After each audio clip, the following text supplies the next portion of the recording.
Hello guys, welcome to my channel. আজকে তোমাদের জন্য একটা নতুন রেসিপি নিয়ে এসেছি। রেসিপিটা হলো কচুর দুধমান কচুর ডেগা দিয়ে ডিমের ঝোল। একদম পেঁয়াজ রসুন আদা ছাড়া, টমেটো ছাড়া, কোনো মশলা ছাড়াই। মশলা বলতে শুধু হলুদ মরিচ লবণ, যেটা তো প্রয়োজন, যেটা ছাড়া তো হয় না রান্না, শুধু সেটা দিয়েই। তো এখন আমি দেখো সেই কচুর ডেগাগুলি কেটে নিচ্ছি। এটা এত স্বাদ, সেটা যারা এটা রান্না করেছে বা যারা খেয়েছে তারাই জানে। আমার আমার বাগানে বা কোনো বাগানেই নেই এই ছোট ছোট করে ডেগা পেয়েছি, যেটা নিয়ে আসলাম। কারণ কিছু ডেগা আমার মা ঢাকাতে নিয়ে গেছে, এখন আর বাগানে পাওয়া যায় না, আর বেশি জঙ্গলে তো আমি যেতে পারবো না। তো এই চিকন চিকন কটা ডেগা কেটে নিয়ে আসছি, এটা কেটে রেখে দিলাম। এখন আমি একটা মশলা তৈরি করে নিব। মশলাটা হলো লবণ, হলুদ, মরিচ আর ধনিয়ার গুঁড়া দিয়ে এটা আমি সামান্য একটু জল দিয়ে এটা একটা পেস্ট করে নিব। সামান্য জল পেস্ট করে এখন আমি কড়াইয়ে বসাই দিচ্ছি। দেখো পোড়নের জন্য একবারে, বা এটা আমি আর আলাদাভাবে পোড়ন দিব না, যার কারণে এই তেলেতে দিয়ে দিলাম জিরা, শুকনো মরিচ আর তেজপাতা।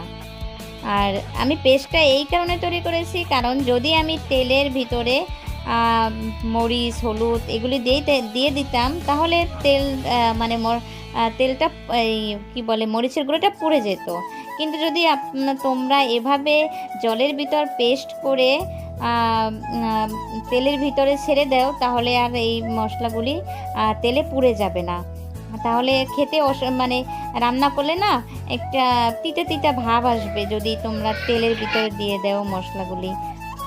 আর যদি জলে দাও, যার কারণে এটা হলো আমি তো কোনো মশলা দেব না, পেঁয়াজ দেব না, আদা দেব না, রসুন দেব না, এই কারণে।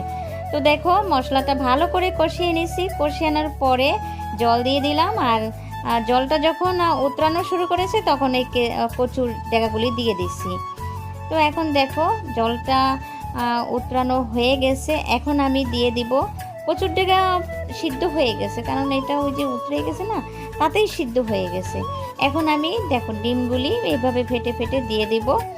আর জলটা যখন বলকাবে, আর কাঠের চুলা, আমার মোবাইলটা বেশি ভালো না, কম দামের মোবাইল, আর ওদিকে ধোয়া দেখা যাচ্ছে না, ওদিকে চুলাটা জ্বালাতেও খুব কষ্ট। আর এটা বলকানের ভিতর দিতে হবে। বলকানের ভিতর দিলে ডিমটা তাড়াতাড়ি কুসুমগুলি যদি কম জলে দেয়, ঠান্ডা জলে যদি বলকান জলটা যদি না বলকায়, তাহলে ডিমটা ওভাবে দিলে আর কি ভেঙে যেতে পারে।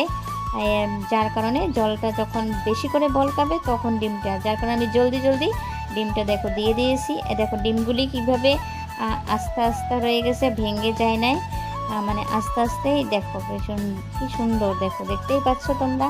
আর কালারটাও কত সুন্দর। এটা কিন্তু তোমরা মনে করো যে কেমন কি লাগবে না লাগবে, এটা কিন্তু খেতে অনেক মজা মশলা ছাড়াই। এখন দেখো সময়টাও খুব কম লাগে। এখন আমি শুধু জিরের গুঁড়ো দিয়ে দিচ্ছি। দেখো শুধু জিরের গুঁড়ো, রসা রসা থাকবে, একটু জলের পরিমাণটা বেশি রেখে দিয়েছি। রসা রসা। এখন দেখো নামিয়ে নিলাম। এখন আমি এটাকে নামিয়ে নেব। আর বাকি পোড়ন টোড়ন দেবো না, খুব তাড়াতাড়ি দ্রুত রান্না করে যায়, কারণ আমার মেয়েকে আবার আনতে হবে, এদিকে ভিডিও করতে হবে, যার কারণে। দেখো রসাটা কেমন হয়েছে, খুব। এখন দেখো রসাটা অনেক সুন্দর হয়েছে। বন্ধুরা, আমার এই রান্নাটা যদি ভালো লেগে থাকে, তাহলে আমার চ্যানেলটা একটু সাবস্ক্রাইব করে দিয়ে আমার পাশে থাকবেন।